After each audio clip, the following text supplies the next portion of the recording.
BJP সরকারের নবনির্বাচিত মুখ্যমন্ত্রী শুভেন্দু অধিকারী এবং বারবার বিজেপির উচ্চপদস্থ নেতারা বলছেন যে বিজেপি কর্মীরা কোনো অশান্তিতে জড়াবেন না। সেই জায়গায় আপনার বক্তব্যের মধ্যে হুমকি চলে আসছে। আপনি বলছেন তৃণমূল নেতাদের এলাকায় ঢুকতে দেবেন না, এটা তো অসঙ্গতি থেকে যাচ্ছে। ভুল করছেন, তৃণমূল নেতাদের বলিনি। তৃণমূলের তিনটে ক্যাটাগরি। একটা হচ্ছে নিরীহ তৃণমূল, যারা এই সমস্ত অসাধুতা, যার সমস্ত সন্ত্রাস কোনোদিন চায়নি। এবং অভিষেক ব্যানার্জির আগেও কোনো সন্ত্রাস তেমন ছিল না, ডায়মন্ড ছুট করছে একটা ছিল, কিন্তু মানে পরিকল্পিত সন্ত্রাস ছিল না। আগে তো সুব্রত বক্সি তো ছিল এখানকার এমপি, হয়েছে। সিপিএম আমলে তো ছিল শ্রমিকরা এমপি, হয়েছে। আপনার সমীর মিত্র ছিল, হয়েছে। অভিষেক আসার পর প্রথম 2 বছর হয়নি, 2017 সাল থেকে যখন আমরা ডায়মন্ডের সভা করলাম, ওকে চ্যালেঞ্জ করে ডবল এসডিও গ্রাউন্ডে ডবল লোক করলাম, তারপর থেকে ওর সন্ত্রাস শুরু হলো। পূজালি পুরসভা হচ্ছে প্রথম ওর হাতে করি।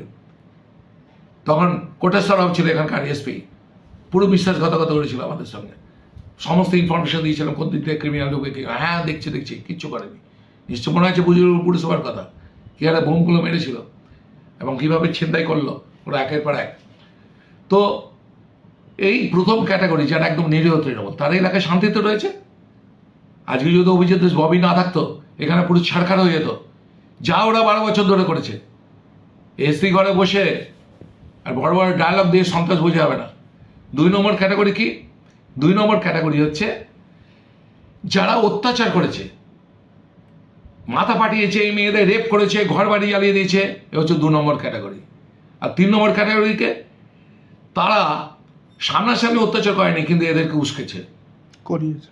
এই যে 1 নম্বর ক্যাটাগরি এবং 3 নম্বর ক্যাটাগরি যারা উস্কেছে, তাদেরকে আমরা বলেছি এলাকা থাকতে। 3 নম্বর ক্যাটাগরি যারা উস্কেছে, তাদেরকে বলেছি কান ধরে উডোস করে। তার ভিডিও ফুটেজ থাকবে আমাদের কাছে, গায়ে কেউ হাত দেবে না, তার এলাকা থাকুক। তাদের ওই উস্কানো নেতাগিরি ধরে ধরে ডিটেক্ট করে দাও, কোন বাড়ি এটা বিজেপি বাড়ি, একে পুড়িয়ে দাও, এই বাড়ি মেয়েটাকে রেপ করো, এই বাড়ি থেকে তোলো, এগুলো জীবনের মতো খতম করে দিতে হবে। কান ধরে তাদের 50টা 100টা উডোস খায় জনসম্মুখে। 3 নম্বর কি? 3 নম্বর হচ্ছে যারা সন্ত্রাসবাদী, ক্রিমিনাল বা তাদের মেইন পৃষ্ঠপোষক, তাদেরকে আমরা বলে দিয়েছি। দিলীপ মণ্ডল যদি এমএলএ ক্যান্ডিডেট না হতো, আমি থোড়ি ওকে বলতাম, এই বেতালের মতো ওকে বলে দিতাম এলাকায় ঢোকা চলবে না। সেহেতু সংবিধান মতো উনি হচ্ছেন এমএলএ বিধায়ক, তাই ন্যাচুরালি কি বলছি যে ঠিক আছে, বাকি আইনের পথে যা চলবে। কিন্তু বেতালকে আমি সাদগাছায় ঢুকতে দেবো না। ওকে সেদিনকেও আমি মাইকে বলেছি, বাড়ি বিক্রি করে দিয়ে চলে যাও। ও যা সন্ত্রাস করেছে বেতাল, ভালো ভালো ছেলেদের মদের বোতল আর আর্মস দিয়ে যে করেছে, আমরা জানি নবকুমার বেতাল, ওদিকে জাহাঙ্গীর, এদিকে নবকুমার বেতাল, এদিকে প্রত্যেক কত স্বামীও বিধায়ক হয়ে গেছে পশ্চিম মাগরাট পশ্চিমে। কিন্তু এদের ডানা আমরা সব ছেড়ে দেবো এবং আইনগত যারা অত্যাচার করছে তাদের যে সমস্ত এফআইআর ওদের নাম থাকবে, অ্যারেস্ট হবেই। শামীমকে ছাড়বো না আমি। মানে মেহবুব এখন বিজেপির সঙ্গে নাকি আমাদের কোন নেতা দেখেছে, মেহবুব কম অত্যাচার করেছে? হ্যাঁ, গৌতম অধিকারী কম অত্যাচার করেছে?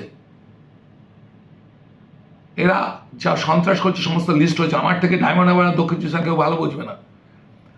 আর মাননীয় মুখ্যমন্ত্রী শুভেন্দু দা, মাননীয় রাজ্য সভাপতি শ্রমিকদার কথা অনুযায়ী আমরা কোনো জায়গায় অত্যাচার করতে দেয়নি, সম্পূর্ণ তাদের নির্দেশ পালন করা হচ্ছে। এবং এই যারা অত্যাচারী মেয়ে, এই যে আমরা বলেছি তারা 6 মাস ঢুকতে পারবেন এলাকায়, ওনারা আমাদের নিশ্চয়ই সমর্থন করবেন। কারণ তারা জানেন যে ডায়মন্ড হারবারে কীভাবে অত্যাচার করেছে এই সমস্ত মাথাগুলো। আর এইটা গোটা আমরা সবাইকে করছি না, 5-6 জন লিডার আছে, তাদেরকে এলাকা অবশ্যই একটা শান্ত।